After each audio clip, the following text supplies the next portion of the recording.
മകളെ, Jerusalem prayer ലൈനിലേക്ക് വന്നുകൊണ്ടിരിക്കുന്ന എല്ലാ മക്കളെയും ഈശോയുടെ പീഡാസഹനങ്ങളിലേക്ക് ചേർത്ത് വയ്ക്കുകയാണ്.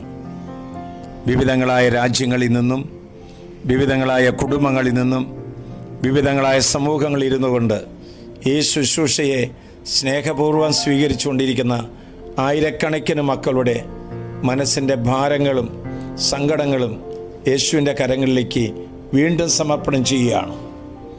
അന്തസ്സും ജോലിയും സമ്പത്തും ഒക്കെ ഉണ്ടായിരുന്നിട്ടും സുഖലോലുപതയുടെ വഴിയിലൂടെ കടന്നു പോകാതെ ഇടുങ്ങിയ വഴിയിലൂടെ കടന്നു പോകുന്ന ഒട്ടനവധി വ്യക്തികൾ ലോകത്തിൻ്റെ കാഴ്ചപ്പാടിൽ പോകാമായിരുന്നിട്ടും യേശുവിൻ്റെ പിന്നാലെ എന്തുകൊണ്ട് പോയി?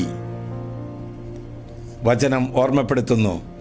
റോമക്കാർക്ക് എഴുതിയ ലേഖനം 8-ാം അധ്യായം 35-ാം വാക്യം. ക്രിസ്തുവിൻ്റെ സ്നേഹത്തിൽ നിന്ന് ആര് നമ്മെ വേർപ്പെടുത്തും? ക്ലേശമോ, ദുരിതമോ, പീഡനമോ, പട്ടിണിയോ, നഗ്നതയോ, ആപത്തോ, വാളോ? മക്കളെ, വിശുദ്ധരുടെ വീരോചിതമായ ജീവിതം ഒന്ന് മാത്രമാണ് പറയുന്നത്: ക്രിസ്തുവിനോടുള്ള അത്യഗാധമായ സ്നേഹം. തിന്മയെ വിട്ടുപേക്ഷിക്കാനും നന്മ പ്രവർത്തിക്കാനും ഏതവസ്ഥയിലുള്ളവരും കടന്നു വരികയാണ്. രാജാവും ഭിക്ഷാടകരും, ഡോക്ടറും രോഗിയും, ധനവാനും ദരിദ്രനും, വെളുത്തവനും കറുത്തവനും യേശുവിൻ്റെ സ്നേഹത്തിലേക്ക് ഓടിയെടുക്കുകയാണ്. ഈശോയാണ് ഏറ്റവും വലിയ നിധി എന്ന് തിരിച്ചറിഞ്ഞപ്പോൾ ഈശോയെ സ്വന്തമാക്കാൻ, എന്തും ഉപേക്ഷിക്കാൻ അവർ തയ്യാറായി.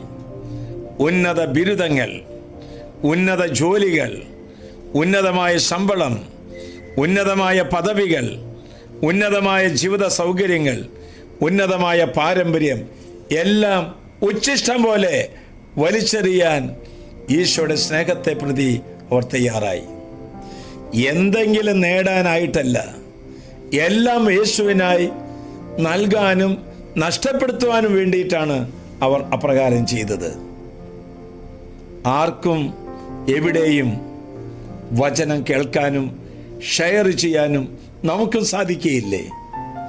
വചനത്തിനൊരു അക്തി ഇത് കേട്ടുകൊണ്ടിരിക്കുന്ന നമ്മളിൽ നിന്ന് അനേകായിരങ്ങളിലേക്ക് ഈ നോമ്പ് കാലഘട്ടത്തിൽ ആളിപ്പടർത്തുവാൻ നമ്മെയും ദൈവം വിളിക്കുന്നില്ലേ?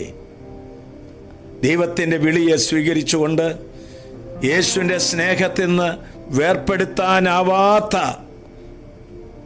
ഒരു വലിയ പവർ ഈ വചനത്തിൽ മറഞ്ഞിരിപ്പുണ്ട്. ക്രിസ്തുവിൻ്റെ സ്നേഹത്തിൽ നിന്ന് ആർക്കും നമ്മെ വേർപ്പെടുത്താൻ സാധ്യമല്ല. ആശ്വാസപ്രദമായ രാത്രി, പ്രതീക്ഷാ നിർഭരമായ പ്രഭാതം, സൽപ്രവർത്തികൾ നിറഞ്ഞ ദിവസം നൽകി നാം എല്ലാവരെയും അനുഗ്രഹിക്കട്ടെ.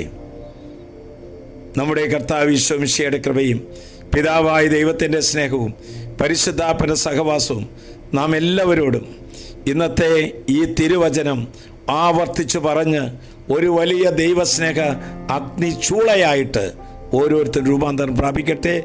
അനേകായിരങ്ങളിലേക്ക് കത്തിപ്പടരട്ടെ, ഇപ്പോഴും എപ്പോഴും എന്നേക്കും. ആമേൻ.